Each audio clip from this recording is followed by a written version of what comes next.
Buenas tardes y vamos a comenzar con la inauguración de esta nueva edición de las Conversaciones de San Esteban en este curso 2022-2023. Darles la bienvenida a todos ustedes y dar la bienvenida y, por supuesto, con ella nuestro agradecimiento a la presencia entre nosotros del presidente de la Junta de Castilla y León, don Alfonso Fernández Mañueco. Luego expondré las razones de por qué él está aquí hoy en esta noche. Una de las razones es porque, aunque comenzamos a celebrarlas el curso pasado, porque fue en el año 2022 cuando se inició este proyecto de diálogo con la cultura, con la sociedad, de diálogo de fe también con la razón, que son las Conversaciones de San Esteban.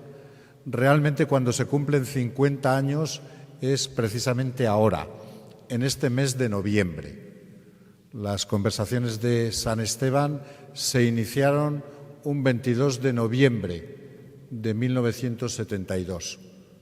Y es precisamente en este mes, dentro de unos días, cuando vamos a cumplir las bodas de oro, medio siglo ininterrumpido, 50 años de esta iniciativa que tuvo el convento, que tuvo dentro del convento también la Facultad de Teología. Nos parece que mejor manera de celebrar estos 50 años que tener entre nosotros a don Alfonso Fernández Mañueco, pues no podía serlo, ¿no? Y esta es una de las razones por las que, pues también con miedo a que nos dijera que no por su agenda, pues le formulamos esta petición que él enseguida aceptó. Junto a esta razón, hay otra razón también muy importante, que es el contenido de las conversaciones de este año. El año pasado, como ya comenzábamos con la celebración de los 50 años de las Conversaciones de San Esteban, las dedicamos al tema de la verdad, que es el lema de nuestra orden, que es el lema de los dominicos, Veritas, verdad, que es también una necesidad importantísima en este mundo virtual, en esta cultura y en esta sociedad también de las apariencias. Este año los dedicamos al tema del diálogo, que es otra palabra también fundamental en la tradición de los dominicos, como en la tradición de la mayoría de las órdenes monásticas. Somos órdenes capitulares en donde la organización de nuestra vida la rige el capítulo, la asamblea de la comunidad, y dentro de la asamblea de la comunidad es el diálogo, es el debate, es la discusión. En esta sociedad, en donde además por muchas razones hay ciertas tendencias a la polarización, nos parecía muy importante volver a pensar la importancia, el papel del diálogo en nuestra convivencia. Quienes preparamos las Conversaciones de San Esteban, el equipo coordinador, pensábamos que en unas conversaciones dedicadas al tema del diálogo teníamos que afrontar una reflexión sobre el diálogo en nuestra vida política y social. Y enseguida vino el nombre de Alfonso Fernández Mañueco, porque es uno de los políticos convencidos en el diálogo, que ha practicado el diálogo como alcalde primero y ahora como presidente de la Junta de Castilla y León.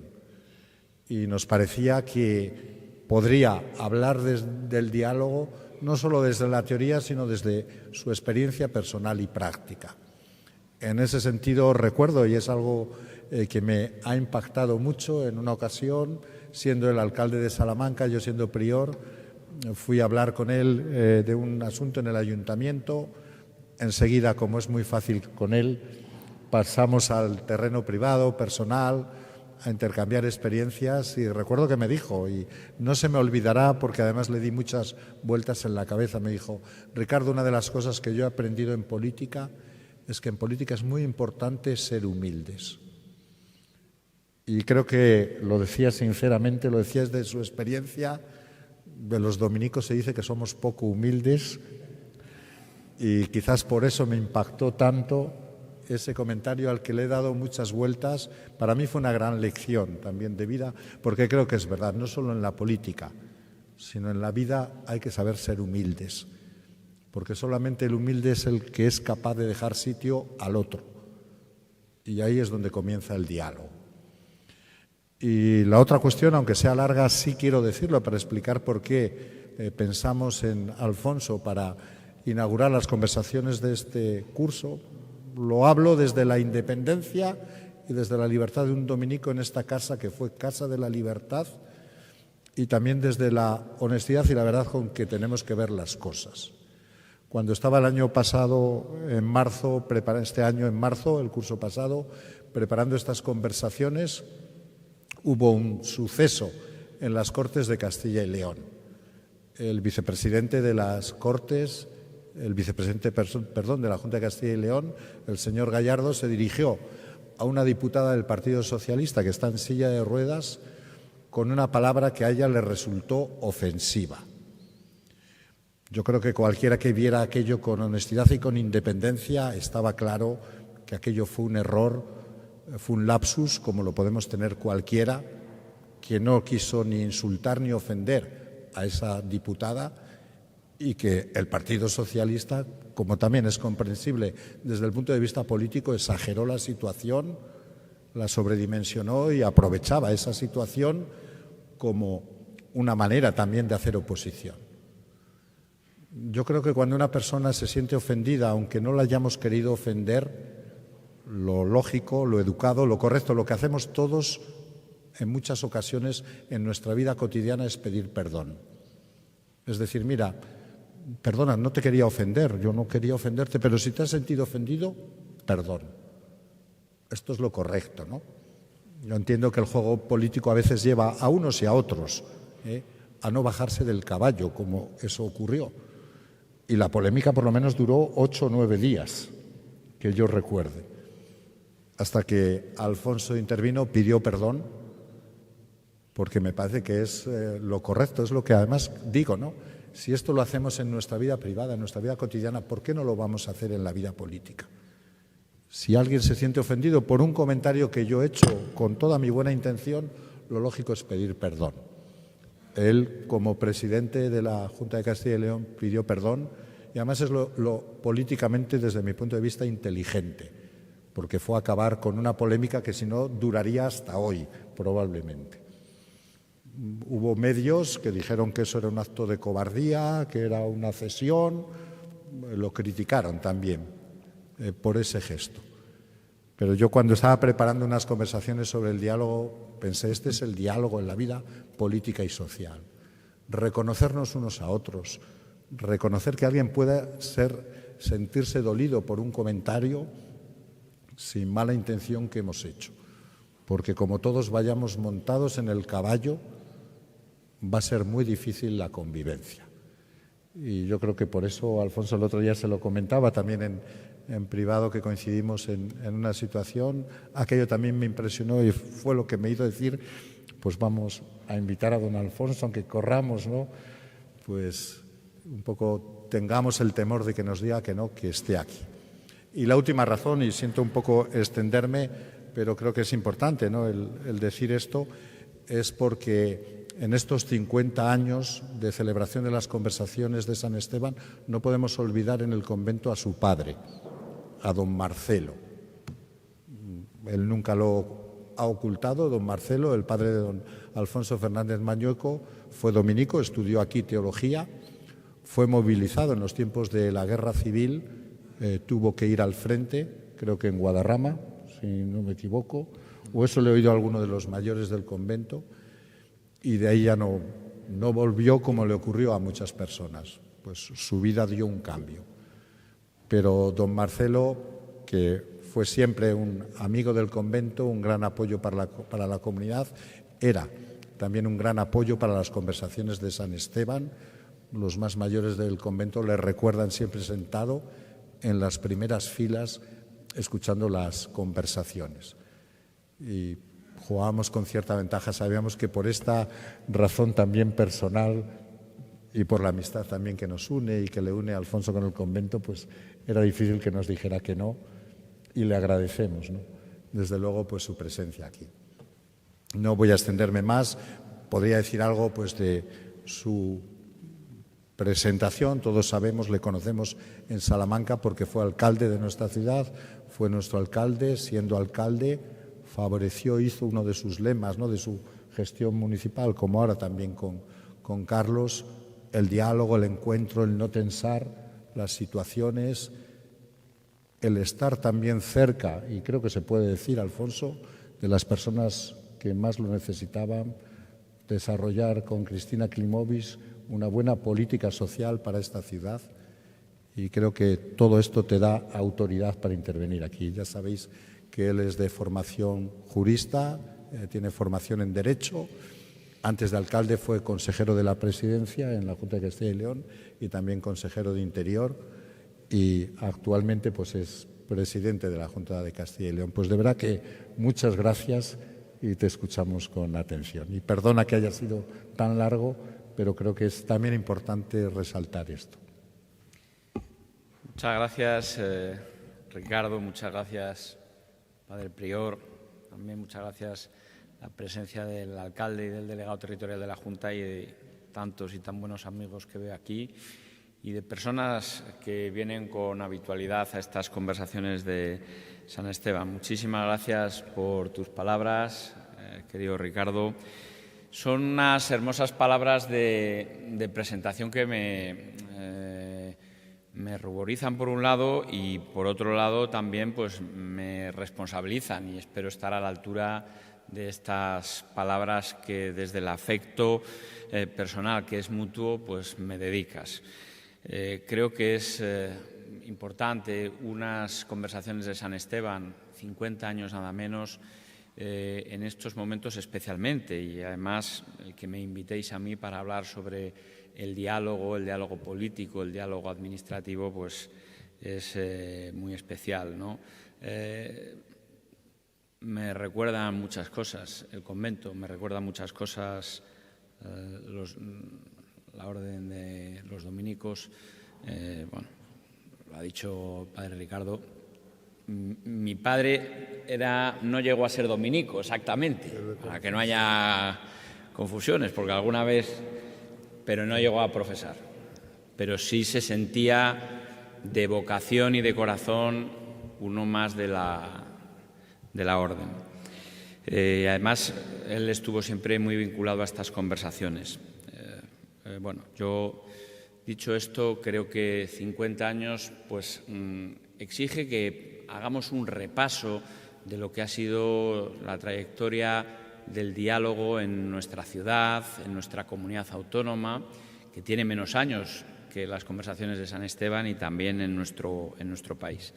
Yo creo que, en primer lugar, mi sincera felicitación por estos primeros 50 años de fecunda actividad de las conversaciones de San Esteban. Cuando uno analiza las conversaciones de San Esteban y analizamos en profundidad, pues está ahí la reconocida inquietud intelectual de los promotores. A lo largo de toda su historia, la Orden Dominica ha promovido debates de muy alto nivel y de gran trascendencia humana, sin salir de este convento. Bueno, pues acogió el debate sobre la viabilidad de la propuesta colombina, por llegar a las Indias. Cómo olvidar también la decisiva aportación de insignes pensadores como Francisco de Vitoria, primera raíz de los derechos humanos, del derecho de gentes. Cómo no recordar a Domingo de Soto, teólogo capital que salió de este convento para participar en el Concilio de Trento y que el otro día me recordaba una vez más que la fe sin la caridad sin la fe no es nada, y ese era el símbolo de Domingo de Soto en un intento de unir a católicos y a protestantes, que la fuerza, la llama de la verdad sale de las posiciones de todos, ¿no? No sé si lo he dicho exactamente como lo quería decir él o como lo queríais decir o me lo explicasteis el otro día. Borges decía ya más recientemente que la mejor cosa que registra la historia es sin duda el descubrimiento del diálogo. Y por ello creo que se han organizado una serie de intervenciones que la contemplan desde las distintas dimensiones sociales. Va a haber expertos en distintas áreas que analizarán para hacer ese diálogo más cercano a todos y más comprensible a todos. Y a mí me han pedido que hable pues, desde ese ámbito del diálogo político y social y voy a hacer unas reflexiones. Tres premisas que considero fundamentales. La primera de ellas es que en política el diálogo debe ser un medio, no un fin en sí mismo. El diálogo tiene que servir para algo. No cabe concebir el diálogo como un mero ejercicio dialéctico o intelectual, sino que debe tener un objetivo. Ese objetivo debe reflejarse en un pacto, en un acuerdo entre dos personas, dos fuerzas políticas, dos organizaciones distintas, que son capaces de unirse en lo esencial, de olvidar las diferencias para mejorar el entorno, para mejorar la vida de las personas que nos rodean. Ese entiendo yo que es el beneficio de las personas, es el objetivo clave que debemos perseguir quienes tenemos responsabilidades políticas, sociales o de otro tipo, económicas, en fin. Por tanto, en política, el primordial fin del diálogo debe ser conseguir acuerdos que mejoren nuestra sociedad. La segunda premisa es que en el diálogo político no puede valer todo. Debe respetar unos principios morales y unos principios también legales.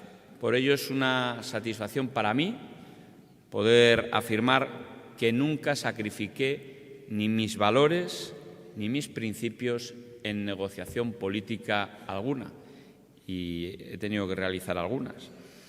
Creo que quien prefiere ignorar valores morales o constitucionales esenciales por lograr ventajas momentáneas, desde luego corrompe el verdadero espíritu del diálogo. Los principios y los valores constituyen precisamente la tercera de las premisas de las que yo les hablaba, y es que, como es lógico, voy a hablar del diálogo desde mis convicciones personales, desde mis convicciones políticas. Bertrand Russell dijo que un verdadero liberal se distingue no tanto por lo que defiende, sino el talante con el que defiende la tolerancia antidogmática, la búsqueda del consenso, el diálogo en suma. Principios que, como muy bien ha dicho Ricardo, se hacen especialmente necesarios en la España de hoy, pero en la España de siempre. Vemos con mucha frecuencia que hay propuestas sensatas que no progresan por el mero hecho de venir desde el punto de vista del adversario. Podríamos hablar desde la propuesta de bajar impuestos a los productos esenciales, por poner un simple y sencillo ejemplo en estos momentos de inflación desbocada y que ha tardado en proponerse más de lo debido. Vivimos un momento político en el que parece que no hay voluntad real de dialogar. Esa es la sensación que tenemos todos y precisamente es lo que más necesitamos. Es verdad que se adopta el lema de que o se aplican mis principios sin tocar nada o no se aplica ninguno, y todos tenemos en nuestra cabeza ejemplos de ello. El tener la capacidad de entenderse no quiere decir que uno sea débil o que sea frágil a la hora de ser moderado, a la hora de explicar los principios, las convicciones. No quiere decir que uno no tenga firmeza a la hora de explicar esos principios, ¿no? Y es verdad que esta situación se acentúa a medida que uno se acerca a las citas electorales. El próximo año va a ser un gran año electoral, tendremos elecciones municipales, autonómicas en algunas comunidades autónomas y además tendremos elecciones generales. Y eso hace que la cercanía a la cita electoral hace que se pase directamente al ataque personal del adversario. Se haga un ataque incluso, bueno, pues anunciando todas las desgracias bíblicas si fuera necesario. Ya decía Cánovas del Castillo, y lo denunciaba, la fácil pero estúpida bandera del todo o nada que jamás ha aprovechado en este mundo nadie. Bien, es poco comprensible que la estrecha tautología del no es no se haya adoptado como principio, pero todavía es mucho más preocupante que incluso se pueda presumir de ello. Por eso es muy preocupante en la sociedad actual. La democracia se sustenta en aceptar precisamente la diversidad de opiniones, la diversidad de actitudes. Yo creo que la razón de ser es el reconocimiento de la postura del otro, el encuentro hacia quien piensa de manera distinta desde el respeto mutuo, buscando ese punto de equilibrio, ese punto que nos une a todos. Vivir en democracia supone que yo pueda defender mi opinión, que pueda defender mis ideas, que pueda defender mis gustos, al tiempo que reconozco que el otro tenga particularidades distintas y además no solo las reconozco, sino que las tengo que aceptar. Y para conseguirlo, precisamente, el diálogo debe predominar desde la dominación, que debe predominar sobre la dominación o la exclusión. Yo quiero ser optimista. Me van a permitir que, ante este tiempo en el que parece que la polarización, los extremos, son los que generan mayor fuerza, yo creo que simplemente es ruido y lo que vemos, esa mayoría silenciosa que está en el centro, que está en la moderación, es la que siempre acaba inclinando la balanza siempre de su lado. Pero es verdad, y no es menos cierto, que tenemos que sentir orgullo de lo que hemos conseguido los españoles a lo largo de estos años de democracia, desde la transición política, las primeras elecciones democráticas, la Constitución española de 1978, y tenemos que vernos como alumnos ventajados en concordia, en diálogo, en tolerancia, desmintiendo siempre ese tópico que desde algunos ámbitos se nos achacaba a los españoles de fanatismo, pues desde distintos ámbitos, especialmente desde distintos países que nos presentan a España como un país alejado del diálogo y precisamente en la transición no solo el diálogo fue algo que se utilizó, sino consiguió un objetivo, que era el entendernos todos, el conseguir una Constitución, un pacto que hizo de este país uno de los más avanzados en los últimos años. Creo que si uno analiza también nuestra propia historia, la de la comunidad autónoma de Castilla y León, nuestro origen histórico está vinculado precisamente al diálogo y al pacto. Las reinas viudas del Reino de León y del Reino de Castilla, Teresa y Berenguela, pactaron que el rey Fernando, que luego fue santo, asumiera las coronas de ambos reinos, y desde entonces, van a hacer nada más y nada menos que 800 años, hemos marchado juntos por el camino de la historia, haciendo, entre otras cosas, la forja de nuestro país, de España. Algunos siglos después, en los albores de la actual España, la no lejana Tordesillas acogió un notable espíritu de concordia con la vecina Portugal para delimitar pacíficamente, mediante el histórico Tratado de Tordesillas, las respectivas zonas de expansión en América. Más cercano en el tiempo, los españoles nos embarcamos hace casi medio siglo en la compleja aventura de culminar pacíficamente una reforma radical de nuestro sistema político, que hoy en día vivimos. Estoy hablando, lógicamente, de la transición, y el éxito de la transición sigue siendo todavía objeto de admiración internacional de quienes lo estudian desde el ámbito del derecho, de la historia, de la ciencia política, y es desde luego una clara referencia, y lo ha sido para muchos países.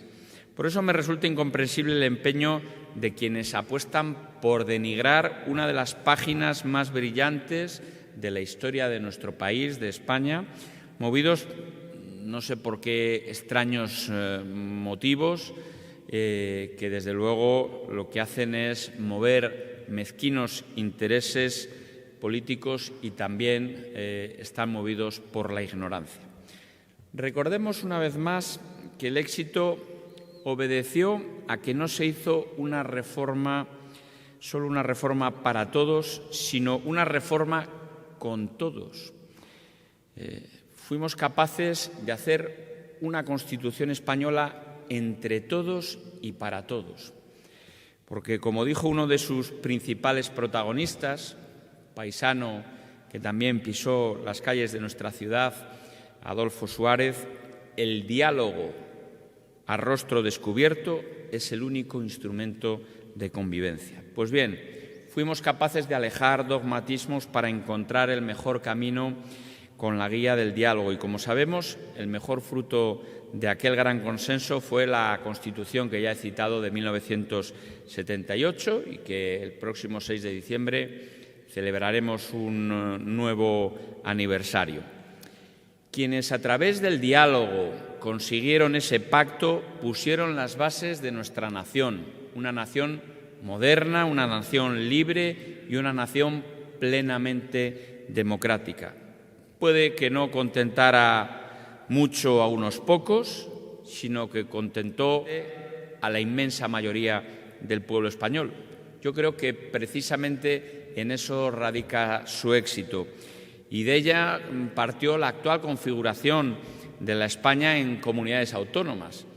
Tal vez el título octavo, y me voy a profundizar en el ámbito autonómico, el título octavo de la Constitución española reflejara cierta ambigüedad y hubiera sido susceptible, pues, alguna mayor perfección técnica, pero el pacto político es lo que tiene. No debemos olvidar que uno de los grandes problemas que ha tenido España en los 2 últimos siglos, y que sigue siendo real, precisamente ha sido la cuestión territorial, ¿no?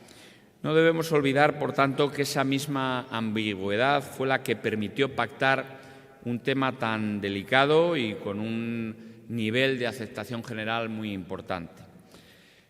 Su posterior desarrollo también se hizo desde el diálogo y desde el pacto en las distintas comunidades autónomas. En Castilla y León, el Estatuto de Autonomía surgió del pacto entre las fuerzas políticas vigentes en aquel momento, y además no solo se hizo con el máximo consenso, sino que se han hecho varias reformas también con un amplio consenso desde el diálogo y desde el compromiso de las principales fuerzas políticas representadas en el arco parlamentario de Castilla y León. El Estatuto de Autonomía de nuestra comunidad autónoma es de 1983. El próximo año hará 40 años el Estatuto de Autonomía de Castilla y León. Algunos fueron previos al Estatuto de Autonomía de Castilla y León. Y es verdad que, bueno, pues como muy bien decía Ricardo, yo siempre he intentado, en mis responsabilidades públicas, que algunas he tenido y algunos años llevo, ejercerlas desde el diálogo, desde el entendimiento, porque creo que es algo que viví en mi casa, que he intentado desarrollar en mi trayectoria política y de responsable público y que, bueno, ahí están los ejemplos, algunos pondré a lo largo de mi intervención. El diálogo es una característica, por tanto, en España, y el diálogo es una característica también asumida en Castilla y León. Y me vais a permitir que hable del diálogo en 4 aspectos: el institucional, el político, el social y el civil. El institucional siempre se ha practicado desde el más alto nivel. Recordemos que esas 3 ampliaciones del Estatuto de Autonomía, 94, 99 y 2007, se realizaron, como digo, con un amplio consenso, no solo político, las principales fuerzas políticas, sino también un respaldo social de las distintas organizaciones, que me parece muy importante recordar y tener en cuenta. Yo creo que ese consenso hace que las normas no solo tengan fijeza y estabilidad, sino que nos permitan vivirlas con mucha duración en el tiempo. Hemos ejercido responsabilidades en el ámbito político. Este convento fue sede el año pasado de uno de los órganos más importantes de colaboración política que tiene nuestro actual Estado, que es la Conferencia de Presidentes, que reúne al presidente del Gobierno y a todos los titulares de presidencias de comunidades autónomas. Como digo, aquí en el claustro de Colón se realizó durante toda una jornada esa reunión que fue fructífera. Es habitual, y especialmente durante la pandemia, conferencias sobre temas tan importantes: la sanidad, la educación, el diálogo entre el Gobierno de España y las comunidades autónomas. Vivimos un Estado en el que no puede haber confrontación, sino diálogo y colaboración para desarrollar asuntos tan importantes como es la sanidad o la educación.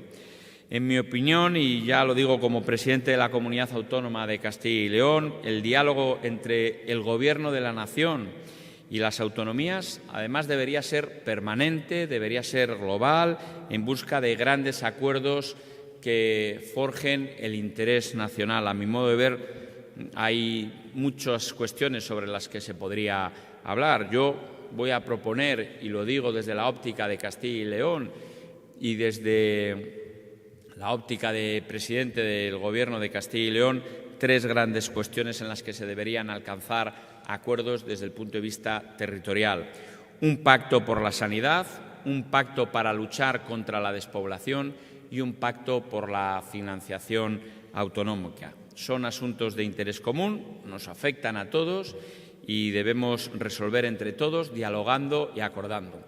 No tiene sentido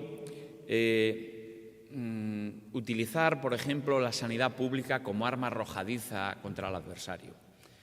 Lo que las fuerzas políticas de la oposición dicen al Gobierno de Castilla y León es lo mismo que las fuerzas políticas de la oposición en otras comunidades autónomas, con otros gobiernos de un color distinto al que tiene el de Castilla y León, reciben esas mismas críticas. Por tanto, parecería más razonable que haya un pacto por la sanidad, no solo en el ámbito de las fuerzas políticas, sino en el ámbito también territorial del Gobierno de España y las comunidades autónomas, buscando, como digo, ese interés común.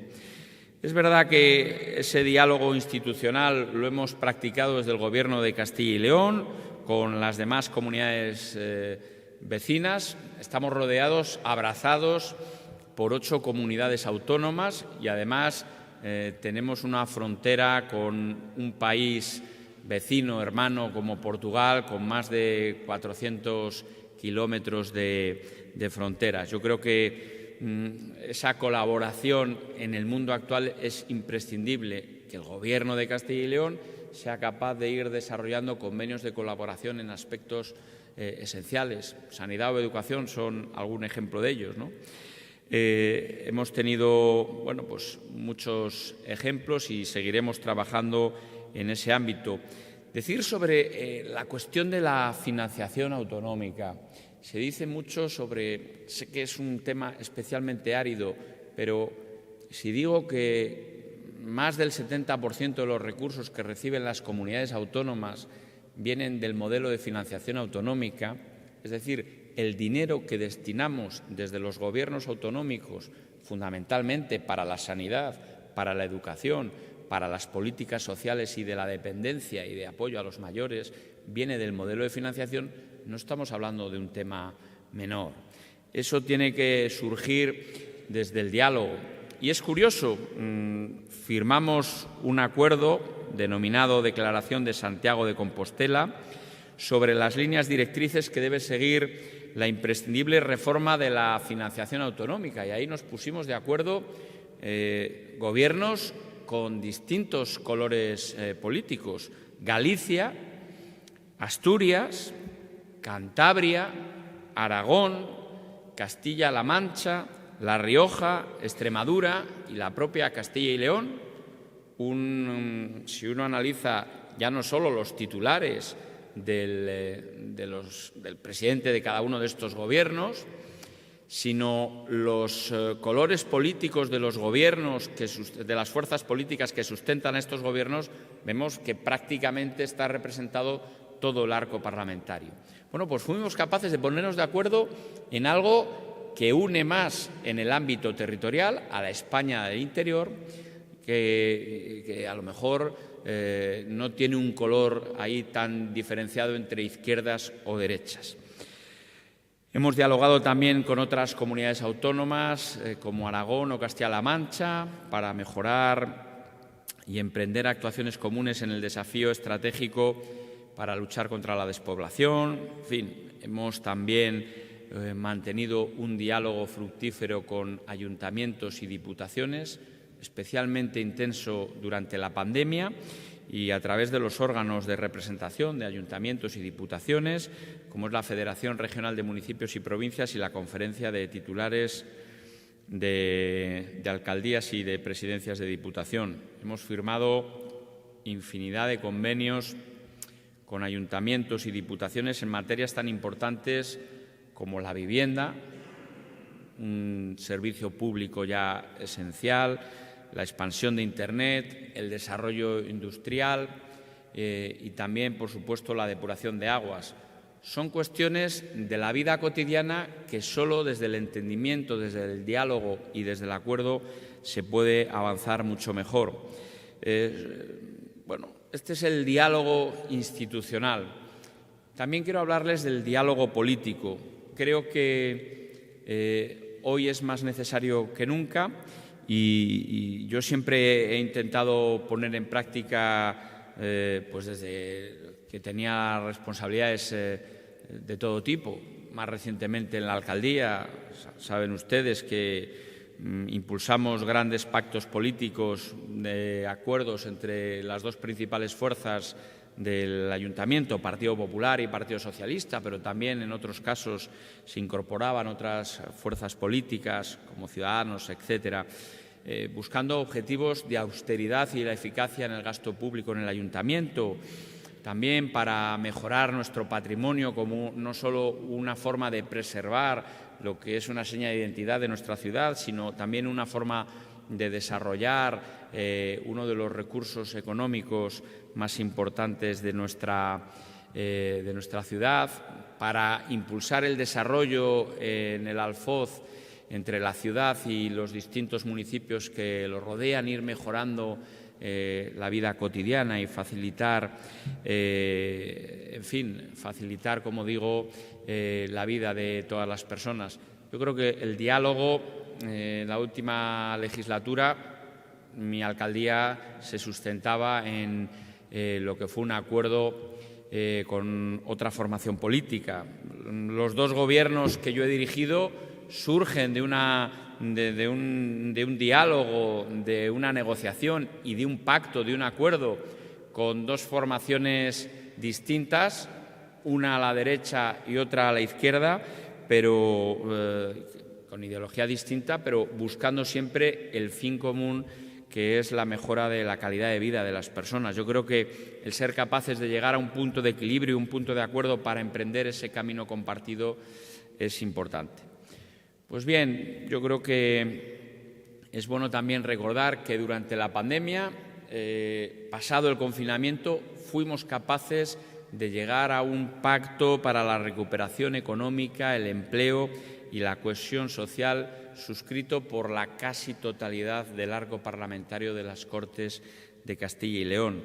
Bueno, son algunos ejemplos de lo que desarrollo en mi vida cotidiana como alcalde, en mi etapa más reciente ya como presidente de la comunidad autónoma. Y el diálogo social. En nuestra comunidad, el Gobierno de Castilla y León, las organizaciones sociales, mejor dicho, sindicales y empresariales más representativas, hemos asumido con plena convicción la necesidad de alcanzar amplios acuerdos que mejoren la vida cotidiana de las personas. El más reciente ha sido un acuerdo para mejorar el dispositivo de lucha contra incendios, porque me parece una apuesta fundamental de cara al futuro. El pasado, desgraciadamente, no lo podemos corregir, pero sí podemos apostar para prevenir el futuro. Yo creo que hemos sido capaces en ese modelo de diálogo social de ceder distintas pretensiones. El Gobierno cede en la capacidad que tenemos, al tener una mayoría suficiente en el Parlamento, tomar decisiones, y cedemos en la corresponsabilidad de dialogar con sindicatos y organizaciones empresariales a los que les reconoce la Constitución un papel más allá de la defensa de los propios asociados, de las propias empresas o de los propios trabajadores, ¿no? Yo creo que el diálogo social está reconocido en el propio Estatuto de Autonomía y es un modelo para otras comunidades autónomas. En este ámbito también decir que hemos trabajado en otros aspectos como la mejora de la educación, la mejora de las políticas sociales, y hemos trabajado codo con quien no tiene responsabilidades de gobierno, porque son sindicatos y organizaciones empresariales, pero tienen esa representatividad social que le da nuestra Constitución, y desde luego hemos sido capaces como digo, de dialogar y llegar a acuerdos fundamentales. Ahora me viene a la mente planes para luchar contra las consecuencias de los efectos no solo sanitarios, también sociales, económicos de la COVID-19.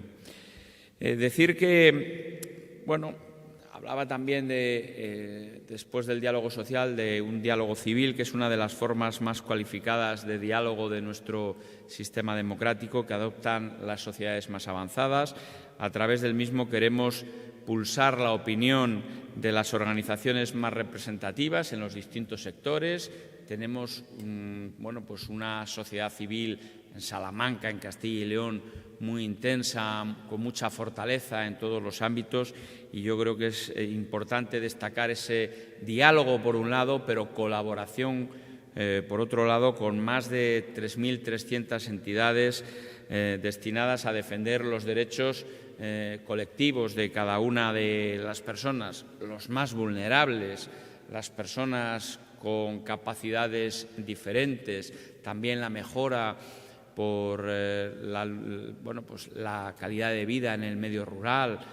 Podría estar así hablando muchísimo tiempo. Yo creo que es muy importante la fortaleza que tiene el tercer sector, la sociedad civil organizada a través de colectivos como el CERMI, que me parece especialmente relevante.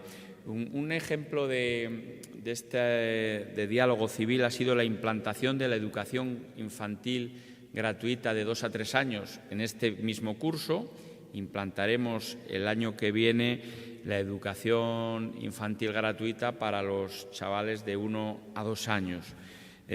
Yo creo que, en fin, son algunos ejemplos. He querido hacer una reflexión histórica, política y también práctica de lo que debe ser el diálogo y el acuerdo. Y quiero concluir y sobre todo insistir en 2 cuestiones para finalizar. La primera de ellas es que El diálogo necesita que nos alejemos de los extremos, nos alejemos del radicalismo y nos alejemos del dogmatismo. Nos pide el diálogo que actuemos con moderación y desde la tolerancia, con respeto absoluto a las posiciones ajenas y tratando sobre todo que el convencimiento prevalezca sobre la imposición. Y la segunda, que debemos entrar en el juego del diálogo con la convicción de que los criterios propios se enriquecerán con los pareceres de otros, que nadie nace enseñado y que debemos levantarnos todos los días sabiendo que alguien nos enseñará algo. Como dije en su momento, tolerancia, respeto, diálogo son los fundamentos mismos de la democracia.